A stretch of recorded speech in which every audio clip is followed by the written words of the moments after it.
Não é a primeira nem a última vez, a gente tem que saber lidar com isso. Com certeza.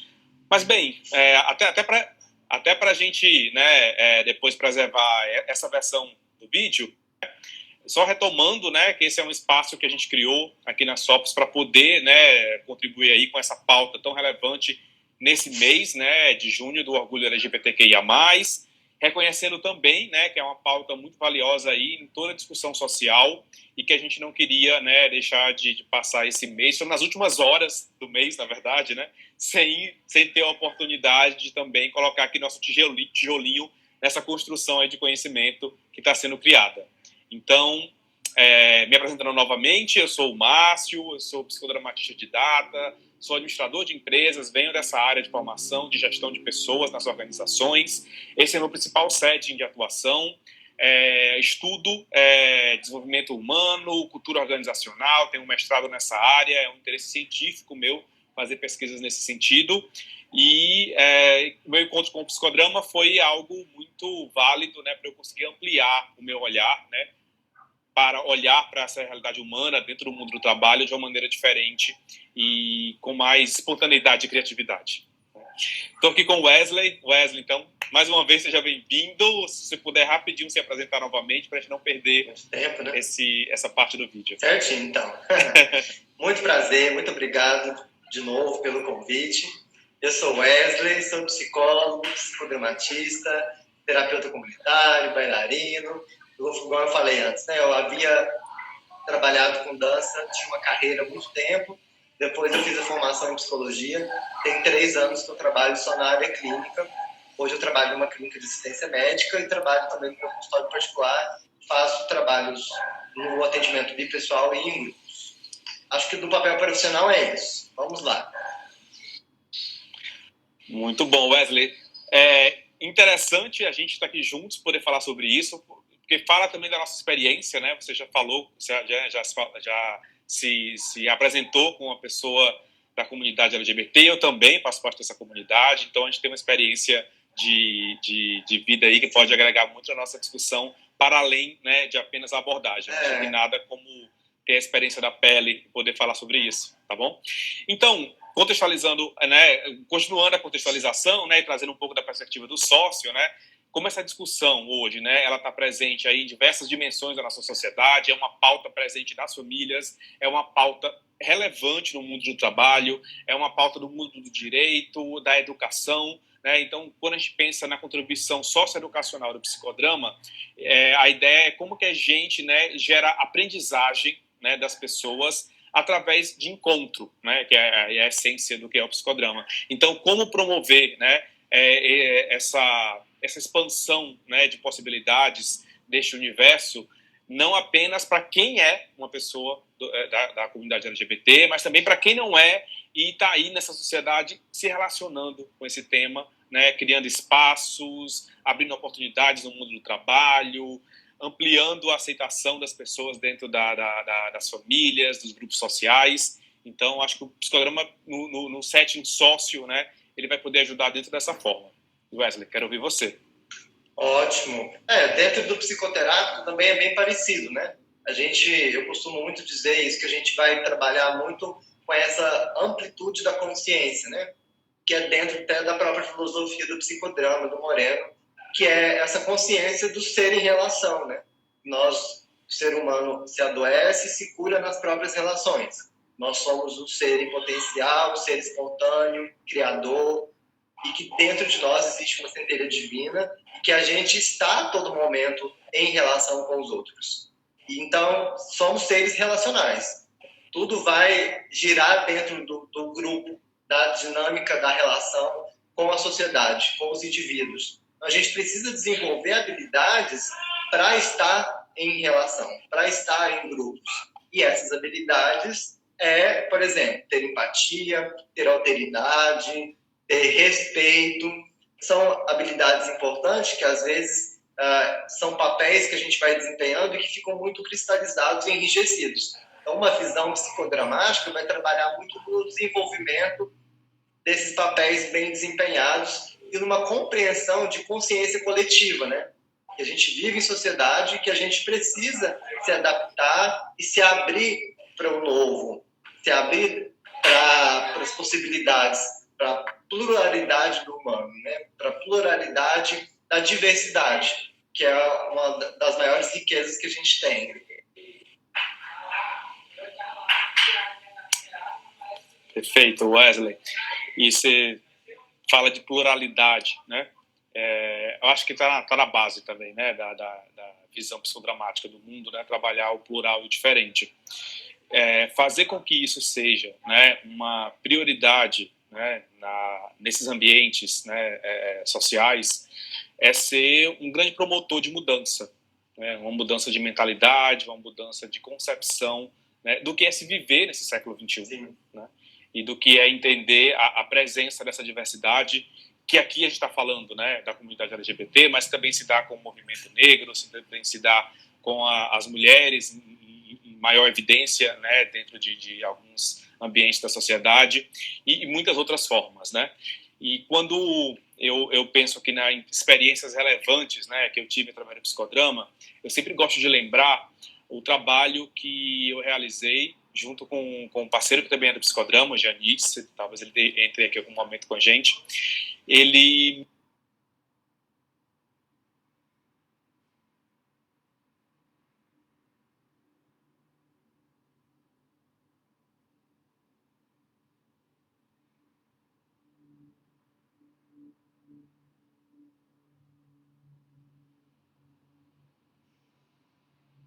Mas sua conexão não tá boa, não tô te ouvindo bem, tá interrompendo.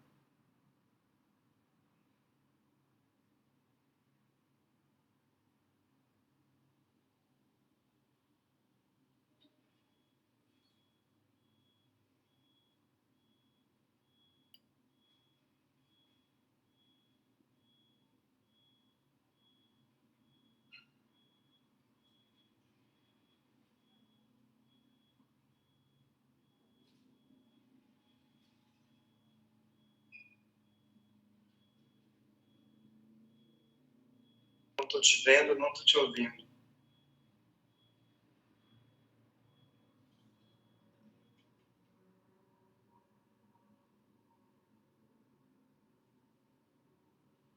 Laís também não tá ouvindo?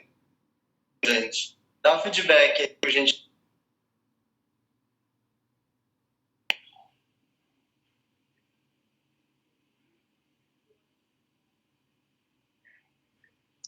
Vocês estão me ouvindo agora?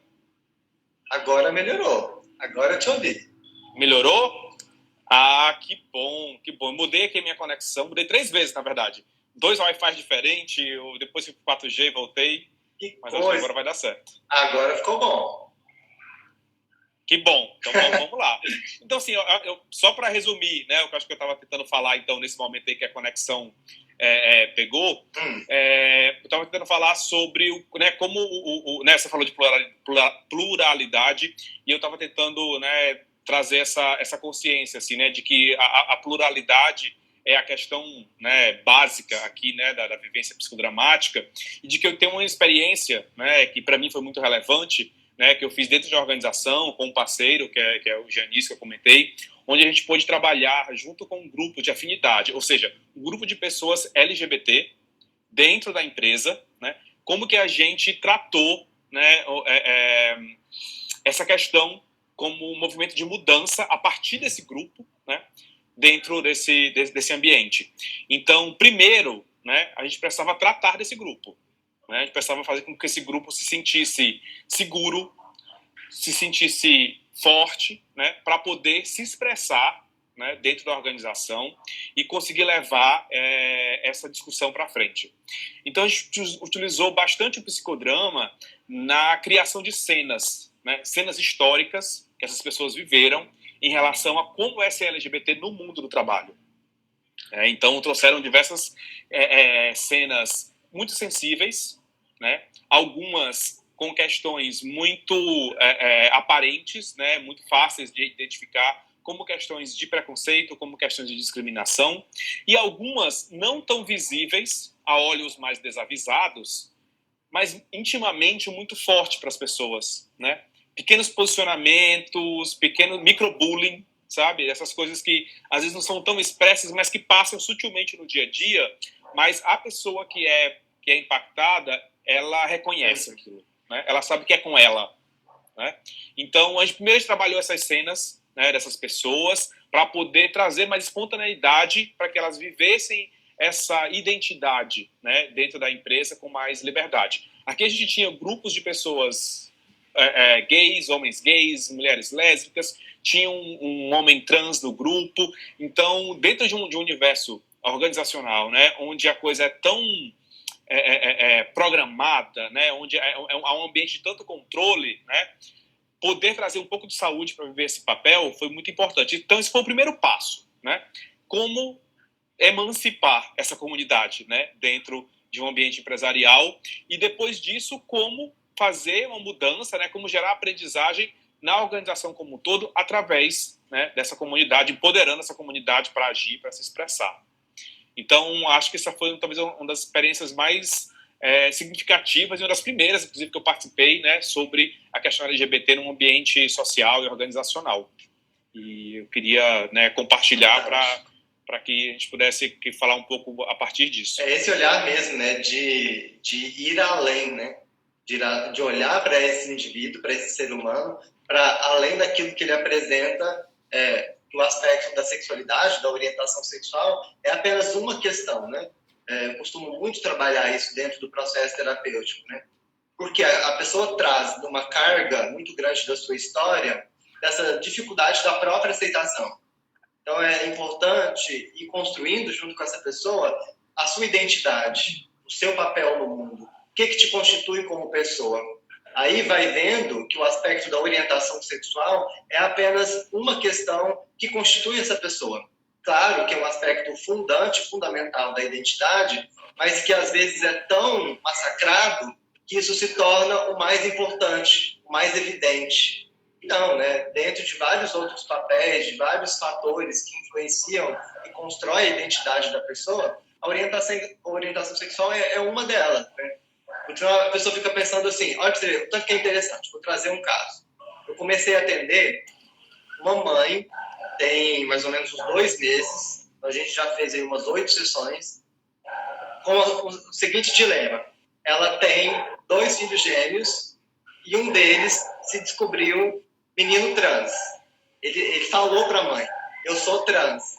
E isso para ela foi muito difícil de compreender. Então, ela buscou a psicoterapia para lidar com isso. Como que eu vou ajudar meu filho a se proteger do mundo? Esse era o dilema dela. Porque até então, ela já percebia, no relato dela, né, ela já percebia que ele tinha um jeito diferente, mas até então eles achavam que ele seria homossexual. Então, o pai, mas a mãe, conseguia lidar bem com isso até então. Mas a criança trouxe, porque é uma criança, a criança trouxe assim, eu sou trans. Aí a mãe estava sofrendo um luto. Ela dizia assim, é como se eu tivesse perdido meu filho e eu tivesse adotado uma filha. Aí eu tive que ir trabalhando toda uma ressignificação com ela, até de educação. De educação, assim, de entender o que é homossexualidade, o que é orientação sexual, o que é identidade de gênero, o que é expressão de gênero, porque isso estava muito confuso na cabeça dela. E aí o que eu queria chegar? Porque o maior medo dos pais, mas principalmente do pai, é que meu filho então é um travesti e que ele vai ser marginalizado da sociedade. Ele não vai ter uma profissão, ele não vai ter futuro, ele vai ser violentado, ele vai ser agredido, porque tem toda essa ideologia, essa distorção que foi construída na imagem sobre essa questão da sexualidade, né? Então, tem toda uma quebra de tabu primeiro, uma educação para acolher esse sofrimento. Não, claro, que primeiro tem que acolher essa mãe, né? Mas depois fazer toda essa ressignificação dessas compreensões que foram sendo distorcidas, né? Porque a gente precisa contextualizar. A gente vive no Brasil, o país que mais mata LGBTQIA+ no mundo. Então, todos os dias, uma pessoa LGBTQIA+ é morta, é violentada, é excluída, é rejeitada por ser quem ela é. Então, esse estigma foi sendo muito colocado, impregnado na pessoa, né? E aí parece que quando ela se descobre, quando ela vai identificando que ela é assim, já vai trazendo toda essa carga negativa. Então, o processo da aceitação é muito importante, da compreensão de coisas muito básicas, né? Eu estou pensando aqui, né, ouvindo você falar sobre essa experiência aí com uma mãe, né? Quando eu estava na empresa, né, desenvolvendo esse tipo de atividade que eu falei agora há pouco, não foi uma só vez, não foi raro, onde pais, mães, pais nos procuraram, né, porque sabiam que aquela comunidade ali estava se fortalecendo, né, e estava discutindo sobre isso. Nos procuraram buscando orientação, né, porque, olha, eles chegaram, né, para mim e disseram assim: Márcio, eu tenho um filho, né, gay, uma filha lésbica e um adolescente, né, e eu não estou sabendo lidar com isso, eu não tenho outro espaço social para falar sobre isso, porque se eu falo isso com a minha família, com as minhas irmãs, né, eu não vou ser bem recebida. Se eu falo sobre isso até com a minha equipe de trabalho aqui do lado, eu não tenho muito espaço para isso, né, o ambiente, né, de confiança não sustenta, né, uma discussão profunda como essa, e as pessoas buscavam a gente pedindo orientação, né, sobre como trabalhar. Então, estou falando isso, né, para destacar que, assim, você está falando de uma experiência de uma pessoa muito corajosa, né, que foi, né, até o consultório, né, para poder lidar com isso, né? Mas muitos não têm essa educação, né, não reconhecem, né, que esse caminho, né, é um caminho válido e eficiente e acolhedor, né, enfim. E acabam, né, buscando, né, apoios ali dentro de uma sociedade que não vai apoiar, que não vai sustentar, né? Muitas vezes, no caso de uma mãe, e foi isso que eu observei, parecia que ela se sentia acusada pelos outros de ter um filho gay. Então era como se quase ela fosse também, né, ali um membro da comunidade LGBT, né? Ou seja, ser mãe de LGBT é uma questão também muito impactante para quem tem essa experiência. E se a gente não criar realmente espaços, né, de acolhimento para essas pessoas e de educação, né, de como lidar com o tema, realmente é muito difícil. E aqui, só para puxar um pouco essa ideia, né, então, era um grupo, né, LGBT dentro da empresa, um grupo de afinidade de pessoas, mas que saiu reverberando, né, assim, agregando, né, pessoas interessadas e interessantes, né, dentro desse tema, para começar a criar uma mudança, né, que hoje, após 5 anos, né, eu estou indo dentro dessa organização, a gente vê o impacto claro, né, disso nas lideranças, disso na mentalidade das pessoas, e cada vez mais oportunidades, né, para representatividade dessa comunidade dentro da organização. Que importante isso, né? Na psicoterapia também é assim, a gente não cuida de uma pessoa só. O que a gente desenvolve com uma pessoa só vai reverberar em várias outras, né? No marido, né? Nessa pessoa que está nessa relação, na mãe, no pai, no patrão, várias outras, né? Toda a rede sociométrica da pessoa, se a gente for pensar em conceitos psicodramáticos, né? Mas aí o que você está falando, mas é interessante a gente pensar assim, da patologização, né? Porque é uma coisa que a gente tem que deixar evidente, né?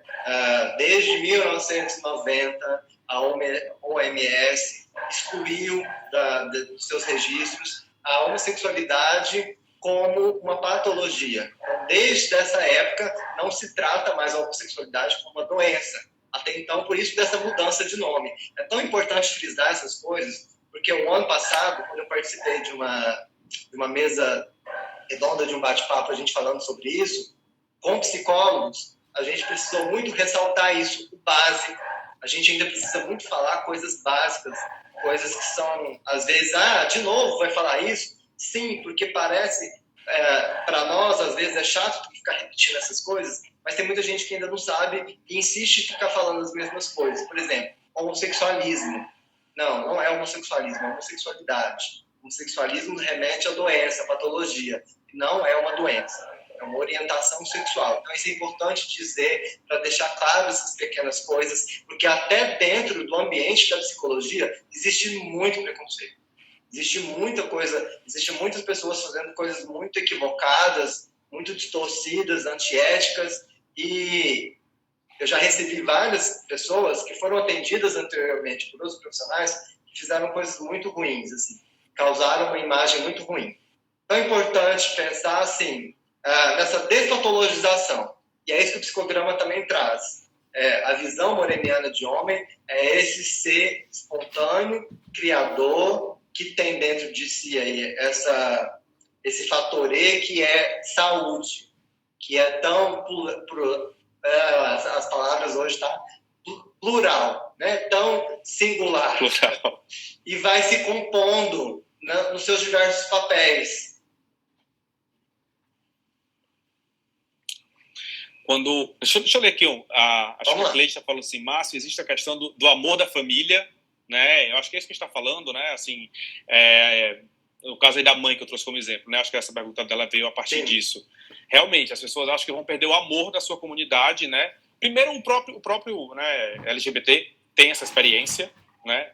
E eu, pelo menos, posso falar por causa disso, mas quem está ao redor também, né? Então, a invalidação que existe também de uma identidade, né? Que simplesmente está ali numa relação de amor com aquela pessoa, uma relação de amor familiar, né? Que é também um laço, né, de afinidade, e que parece que esse laço passa a ser ameaçado porque os outros, né, não querem mais aceitar, né, esse vínculo. Sim.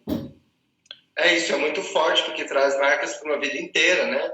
Teve uma outra pessoa que eu atendi, que foi um caso muito significativo. Um menino já veio para mim com 20 anos de idade, mas ele trazia aspectos, olha para você ver que forte isso, de vivências dele com 3 anos de idade. Porque, olha para você ver, ele tinha 3 anos de idade e o pai percebia que ele tinha os estereótipos afeminados, com 3 anos. E aí, para evitar uma futura homossexualidade, o pai deu hormônio masculino para esse menino com 3 anos. 3 anos. E ele relata, aos 21 anos de idade, a dor que ele sentia. Ele tinha 3 anos, ele não lembra dos acontecimentos em si, mas ele lembra que ele sentia uma dor dessa injeção que ele tomava. Foi durante 6 meses, de 15 em 15 dias. E aí hoje tem uma consequência que ele tem muito pelo, que naturalmente ele fala assim que a família dele não tem pelos, só ele tem pelos, que aparentemente é devido a esses hormônios que ele tomou com essa idade, né, com 3 anos. E aí a dor que é toda vez que ele precisa se depilar, que ele se olha no espelho e vê que aquele não é ele, que ele não teria esses pelos se não tivesse tido essa alteração no desenvolvimento dele. Então, as marcas que isso deixou na vida desse menino. E depois, com 18 anos, ele foi rejeitado, foi expulso de casa por conta da orientação sexual. Foi onde ele decidiu assumir a sua sexualidade, enfrentar a família. E aí, por conta de várias questões ali de religiosidade, de conservadorismo, o pai não conseguiu lidar com isso e ele precisou sair. E aí a gente vai construindo na terapia esse olhar para esse indivíduo para além disso tudo, né? E como lidar com essa sociedade sozinho, né? Porque esse menino foi totalmente negligenciado pela família. Então, com 18 anos, eles expulsaram ele de casa e ele foi morar sozinho, em uma república, depois foi morar com um namorado e ter essa consciência assim, eu estou sozinho no mundo. E agora, como que eu vou me expandir? Então, além de restaurar toda essa pessoa, né, essa subjetividade humana que está muito perdida, muito quebrada, né, muito quebrada mesmo, né, vamos dizer assim. É meio que a base que ele tinha, que deveria ser uma base, né, a matriz de identidade que deveria ser formadora, que deveria ser o principal apoio dele, não foi. Pelo contrário, foram as pessoas que mais trouxeram dor, que mais trouxeram negligência e falta de cuidado. Então, além de ter que restaurar toda essa identidade, a gente teve que inserir de novo esse menino no mundo, em sociedade. Pensar que ele não está sozinho, que ele pode sim construir outras pessoas iguais, construir outras relações saudáveis, e isso leva muito. E deixa, às vezes, consequências para a vida inteira, né? Muito obrigado por esse relato. Assim, eu fico imaginando o quão desafiador né? Eu tenho que acompanhar um caso como esse, o quão dolorido também serve ser. Sabe por quê? Acompanhar isso. Desculpa te interromper. E era um caso que mexia Não, muito comigo também, porque tinha muita coisa que assimilava com a minha própria vivência. E por mais que eu já tenha trabalhado muito isso no meu próprio processo de psicoterapia, ainda mexia muito comigo, porque ainda era muito doloroso ver uma outra pessoa ter que passar pelas mesmas coisas que eu passei. Ainda hoje, né, no século XXI, com todos os avanços que a gente teve. Porque na minha época de criança, eu não... eu já era também um menino afeminado e eu sofri muito preconceito dentro da minha própria casa, né? De meu pai falar assim, se comporta igual homem, homem não chora, não fala desse jeito, todas essas coisas. E sempre quando ele trazia esses relatos, não tinha como eu me emocionar junto com ele. E foi isso que a gente isso foi tão importante que a gente foi construindo esse vínculo. E ele foi entendendo que ali naquele espaço, ele poderia ser ele, que ele não teria um julgamento, que ele não teria que se blindar de nada, que teria a autenticidade de mostrar de fato quem ele é, sem nenhum julgamento, sem nenhuma cobrança, né? E, assim, que violência, né, com a criança, você injetar hormônio, né, e que mentalidade e que compreensão, né, de sexualidade e de gênero baseada no biológico, né, numa ideia de que se eu colocar hormônio, né, e no estereótipo isso vai também, ser alterado. né? Porque já estava determinando que ele poderia ser homossexual pelos trejeitos. A criança tem 3 anos, ela é livre, ela quer se divertir, ela quer se expressar. Claro.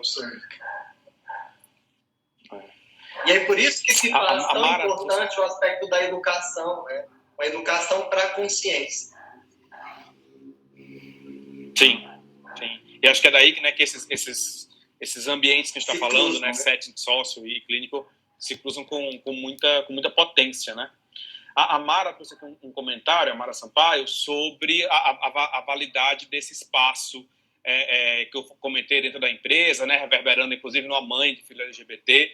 E realmente, Mara, né, assim, e todo mundo está acompanhando, foi muito interessante ver toda essa experiência. Eu vou trazer mais, eu lembro de uma cena de uma colaboradora da empresa, né, de uma funcionária lésbica, que trouxe uma situação que era uma situação frequente, muito dolorida para ela, né, e que reprimia, né, assim, qualquer espontaneidade dela dentro da organização, indo impactar, inclusive, no desempenho dela no trabalho, claro, né, naquele ambiente. Ela era casada com outra mulher, né, e sempre que chegava a segunda-feira, né, o papo no café de todo mundo era o que você fez, com quem você fez, para onde você foi, com quem você foi, né? E ela nunca se sentia à vontade para falar. Fui, né, com a minha esposa ou com a minha namorada, né? Ela sempre tinha que criar algo no final de semana, né, para poder interagir, né, com aquele grupo, se sentir aceita naquele grupo, criar algo que não era real, né? Trocar nomes, né, trocar o artigo no final do nome, né? Então, isso é uma experiência muito comum, né, na comunidade LGBT, né, de não utilizar, né, de forma saudável o lado social da sexualidade. Né? Porque a sexualidade, né, algumas pessoas falam assim, não, o que você faz entre 4 paredes não me importa. Não importa mesmo, né? Mas a minha sexualidade, né, mas a minha sexualidade, ela não é vivida só entre 4 paredes, né? Ela é um aspecto da minha identidade e que atravessa a minha socialização com as pessoas, né? Então, falar das minhas opções de lazer, falar das minhas companhias, falar de como que eu organizo a minha estrutura familiar, faz parte da minha vida. Quando você tem um ambiente que não dá espaço para isso, né, é muito difícil. Então, ela trazia muito isso numa cena, né, de um almoço de equipe, assim, que as pessoas ficavam puxando um assunto, né, e ela tentava desvincular daquilo e às vezes negava um convite, né, para um almoço em equipe, alguma coisa, porque ela sabia que ia chegar num momento e que naturalmente as pessoas começam a falar sobre sua vida pessoal, né, a trazer experiências do dia a dia, e ela não tinha segurança psicológica, né, para falar sobre isso ali naquele espaço. Então também foi mais um fruto aí desse trabalho. Porque aí depois ela conseguiu se abrir? Sim.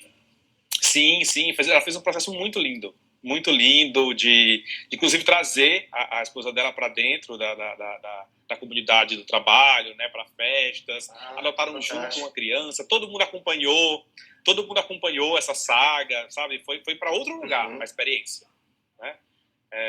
Então ela já estava gritando por isso, né? Quando ela trouxe essa cena, ela já estava pedindo, por favor, abre um espaço para ser quem eu sou. Então, a gente poder ter feito ela pensar, né, quem era ela nessa cena, né? Que estereótipos também, né, estavam sendo reforçados ali, né? E como que ela poderia, né, de alguma forma encontrar espaços de diálogo, né, dentro dessa comunidade para se inserir de uma forma mais genuína. Ao mesmo tempo, né, a gente levava essas questões não diretamente falando sobre a experiência dela, né, mas levava para as lideranças, né, da empresa para falar assim, olha, situações como essa, né, são comuns no nosso dia a dia, né, e se a gente quer uma organização saudável, né, se a gente quer uma equipe de trabalho, né, que esteja conectada, que colabore, que seja uma expressão genuína, né, a gente precisa incluir, né, essas perspectivas. Sempre aparecia alguma questão do tipo assim, não, mas na minha equipe tem uma pessoa gay, mas na minha equipe tem, né, um negro, né? Sempre tinha uma referência de representatividade, mas também como se isso fosse a solução. Sim, sim. Né?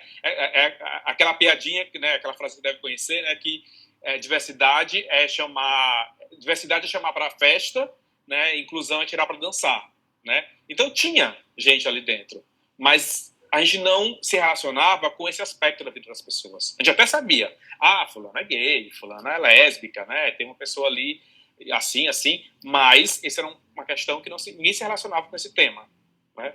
Então, quando a gente começou a incluir, né, e convidar as pessoas dentro da empresa a incluir essa perspectiva, a gente teve um ganho de saúde nas relações muito positivo, muitos bons depoimentos. A Mara está complementando aqui, o ambiente pode ser a porta para explicar suas relações acho que sem invadir a intimidade afetiva, né? Acho que é isso, Mara, muito bom. Isso que você está falando me vem em mente assim, uma coisa que a gente está trabalhando muito nos últimos tempos, que é para trazer uma naturalização da nossa existência. Por quê? A nossa existência foi apagada por muito tempo, né? E aí, uma pessoa aqui, ó, eu estava acompanhando aqui, falou assim, ó, a Cleide, tema tão importante que deveria ser mais difundido na educação. Com certeza, mas por que não é? Que a gente vive aqui no Brasil, principalmente, uma sociedade machista, conservadora, homofóbica, preconceituosa, e não se pode falar sobre isso. Teoricamente, a gente vive num Estado laico, mas como diz a nossa ministra Damares, o Estado é laico, mas eu sou rigorosamente cristã. Então, a educação não vai tratar isso, infelizmente. Então, cabe a nós ir desenvolvendo esses espaços e cobrando as nossas existências. Porque eu digo isso até sobre mim mesmo. Olha que interessante. Alguns anos atrás, não muito tempo, há uns 3 anos atrás, eu dizia a mesma coisa que essa menina lá da sua empresa falava. Quando eu ia me referenciar ao meu namorado, eu ficava cheio de preocupações. Como que eu vou falar? Será que eu falo que eu tenho namorado, se eu sou casado, se eu não sou? Às vezes até de esconder uma aliança. De medo. Medo de quê? Medo de não ser aceito, medo de não se sentir pertencente, medo de ser excluído, medo de ser rejeitado. E até porque eu sempre trabalhei com crianças.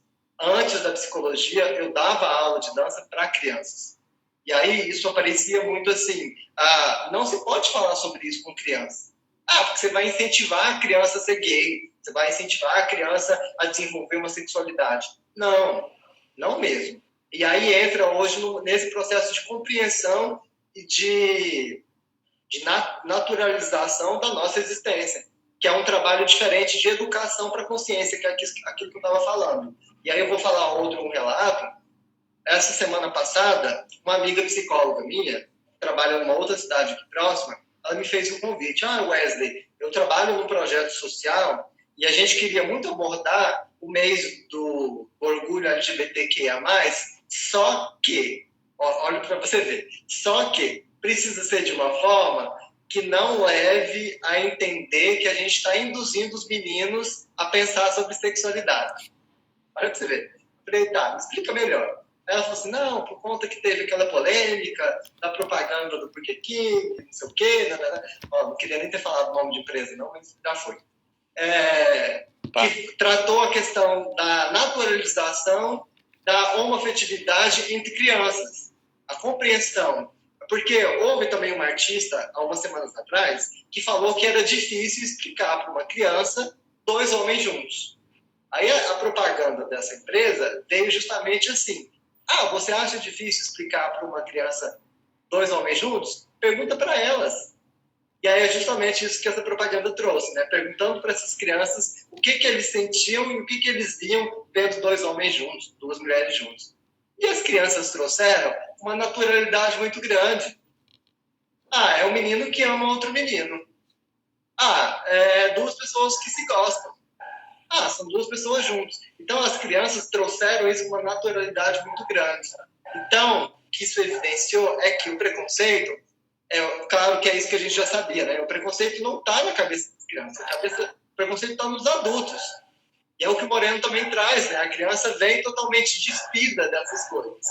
E aí, essa construção social, esses valores de juízo, de moral, vão sendo colocados na criança de acordo com que ela vai crescendo, vai entrando em contato com outros ambientes, com outras redes sociométricas, com outras relações. E aí, voltando para esse trabalho. Aí eu falei para ela, tá bom, então eu vou fazer, na verdade era para mim ir até lá, mas aí não deu certo para mim ir até lá por conta de pandemia e por conta de alguma questão de agenda. Aí eu falei para ela, então eu vou gravar um vídeo e você trabalha esse vídeo com essas famílias, que é um trabalho social, que trabalha dança, capoeira, lutas, e também tem um trabalho com as famílias dessas crianças. Aí era para abordar isso com a família no geral. Aí eu falei, então tá, então como que eu posso fazer isso? Aí eu fui pensar psicodramaticamente, como que eu posso fazer isso? Então eu vou abordar a questão da homossexualidade, do orgulho LGBT, como um aspecto do que eu acredito muito, que é da diversidade humana. Aí é isso que eu fui desenvolver. Eu fui falar para eles assim, vamos pensar juntos o que nos faz ser únicos, e o que nos faz ser iguais, e o que é lidar com a diversidade, lidar com diversidade, né? E então eu fui falar sobre essa questão. Dentro dessas diversidades, tem a diversidade sexual, tem a diversidade do ser se encontrar no mundo. Então, como que a gente pode colocar isso de uma forma muito tranquila para que não haja distorções? Aí eu falei assim, de habilidades emocionais que qualquer pessoa precisa ter, que é aquilo que eu disse agora mesmo, que é respeito, empatia e alteridade, que é saber lidar com as diferenças. E aí qualquer diferença vai entrar aqui, seja uma diferença racial, étnico-racial, seja da sexualidade, seja das deficiências. Então a gente precisa desenvolver habilidades humanas para lidar com humanos, seja esse humano quem ele for, né? Então isso ficou muito mais fácil, eu tive um feedback muito bacana da aceitação deles lá. Eu abordei um tema da diversidade sexual de uma forma leve, de uma forma que chegasse nessas pessoas. Que a gente também precisa ter essa sensibilidade, né? De como falar para que seja uma forma acessível para as pessoas ouvirem e causar algum tipo de mudança. Perfeito. Acho que eu ouvi mais esse relato, né? Assim, esse conjunto, né, de experiências que a gente tem trazido aqui. Começa a formar na minha cabeça assim um mosaico, né? Assim, um quebra-cabeça de muitas experiências, né? Que a gente precisa, né, injetar, né, mais saúde, naturalizar, né, muito mais coisas que parecem hoje muito naturais, mas que na verdade ainda está a sociedade ainda está num grande processo de aprendizagem sobre isso, né? É sempre pode falar. É porque eu trouxe isso numa live segunda-feira que eu fiz, eu acho que você até que viu um pedacinho, né? Que eu fiz uma live com um advogado, a gente falando sobre direitos, né? E a gente trouxe isso, tanto que a gente ainda tem muito que caminhar, porque nossos direitos não estão assegurados. Então, tanto que essa questão da diversidade, da sexualidade, da nossa existência ainda precisa ser muito debatida, colocada em pauta, porque, Márcio, é uma questão ainda que mexe profundamente comigo, porque semana passada mesmo a gente teve casos extremos de muita violência, de muita agressividade, então isso não está longe, e não foi há muito tempo, foi semana passada. E aí eu, Wesley, eu ainda me sinto num lugar privilegiado, porque eu sou psicólogo, eu tenho conhecimento, eu sei como me defender, eu sei dos meus direitos, mas tem muita gente que não. Tem muita gente que vive na pele todos os dias a exclusão, a rejeição, o abandono, e isso é muito doloroso. Saber que uma pessoa foi morta pelo simples fato de ela ser quem ela é, e ainda pior, saber que uma outra pessoa, né, uma menina trans, foi queimada viva, isso é muito cruel. É muito além da sexualidade. Parece que a gente está falhando como seres humanos, né? Então é por isso que eu também falo desses aspectos importantes de habilidades humanas para lidar com outro humano. Wesley, assim como você, né, eu também me reconheço, né, num lugar de privilégio dentro dessa discussão, e penso que a gente está falando, né, da experiência, né, de se colocar, né, dentro das discussões que a gente se envolve, né? Por mais que a gente, né, profissionalmente, né, desenvolva uma possibilidade de distanciamento, né, não há como, né, não nos reconhecermos, né, em experiências dos outros, né, e usar, né, da nossa experiência afetiva e emotiva para lidar com isso, né.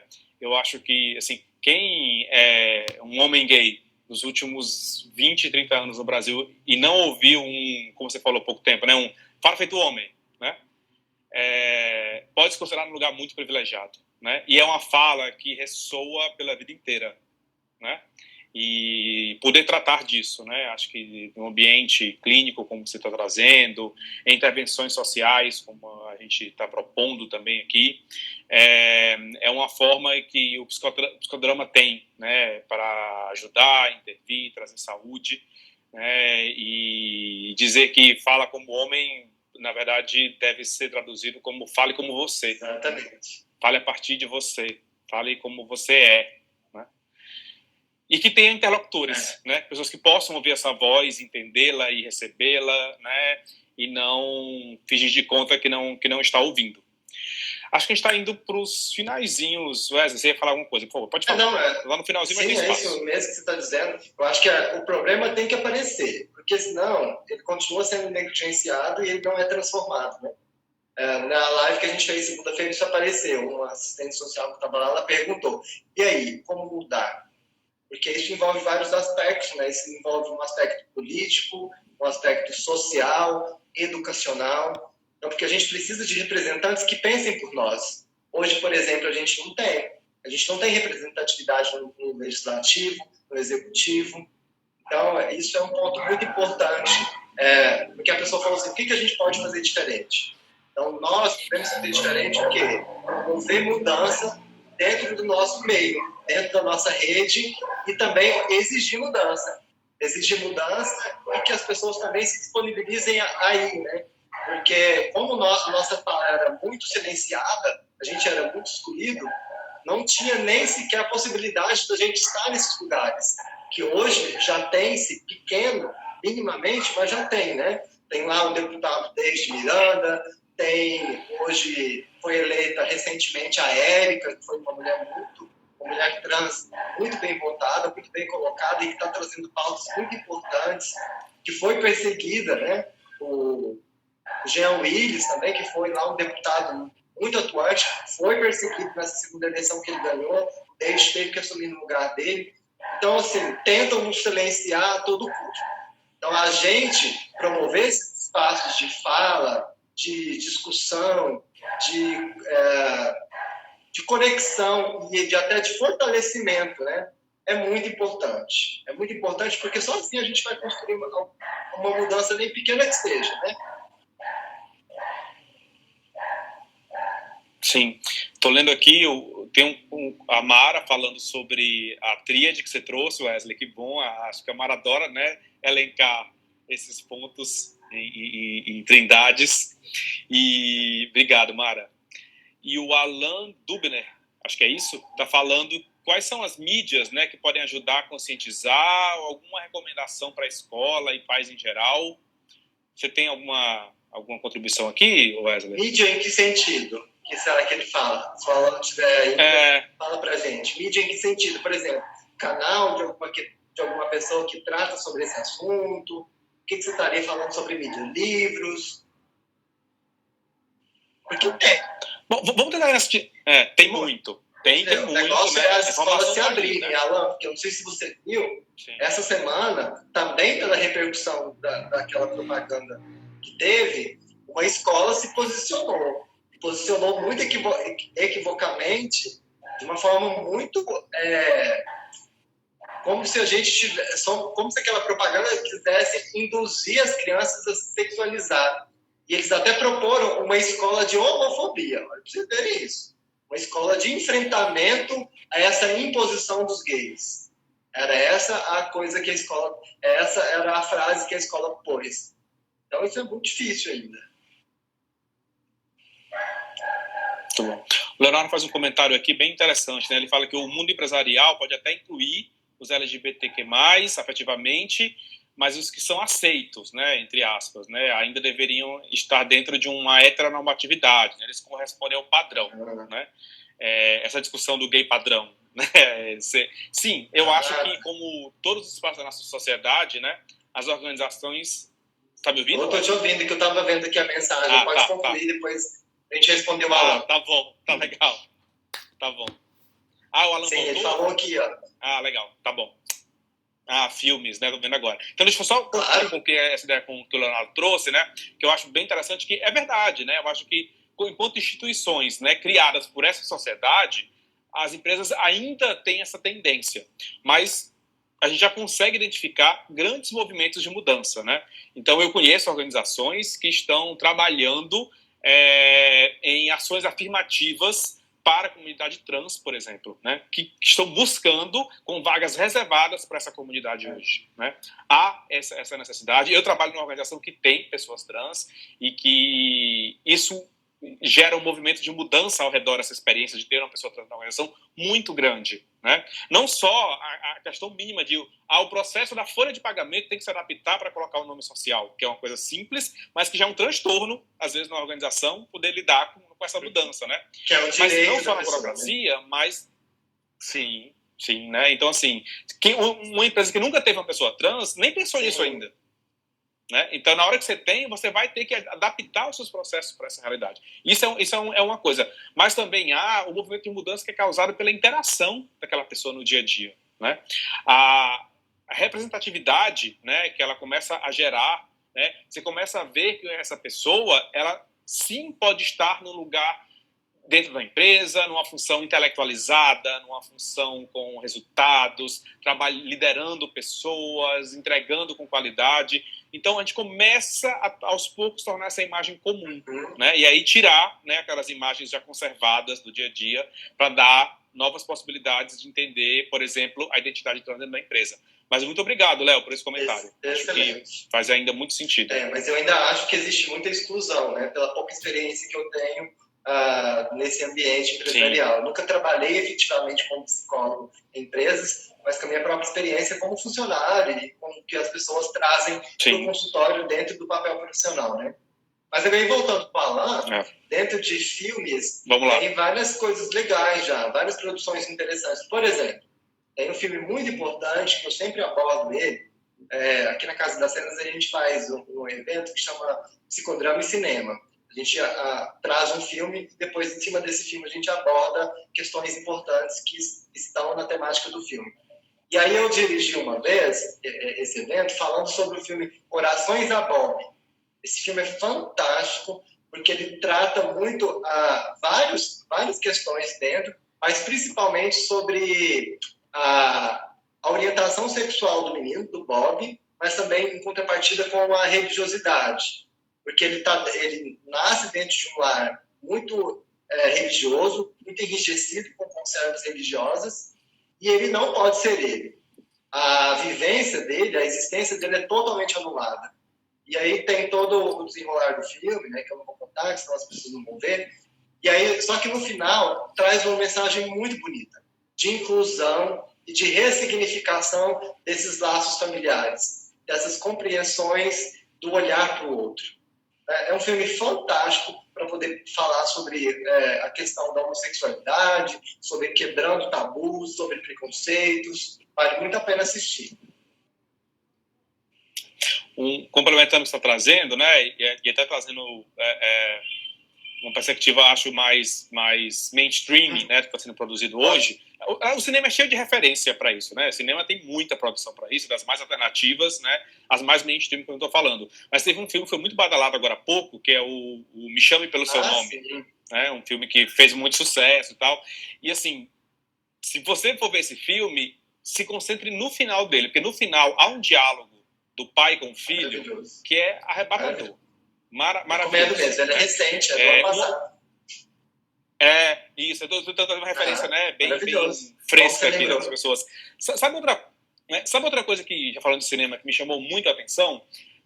Acho que no último filme do Paulo Gustavo, né, que foi uma perda de pandemia, ele tem uma cena com o filho, né, que quer se vestir de Emília na festa do Sítio do Capão Amarelo, né?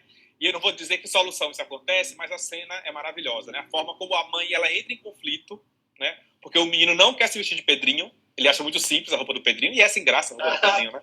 E ele quer se vestir com a roupa da Emília, né? Que é colorida, né?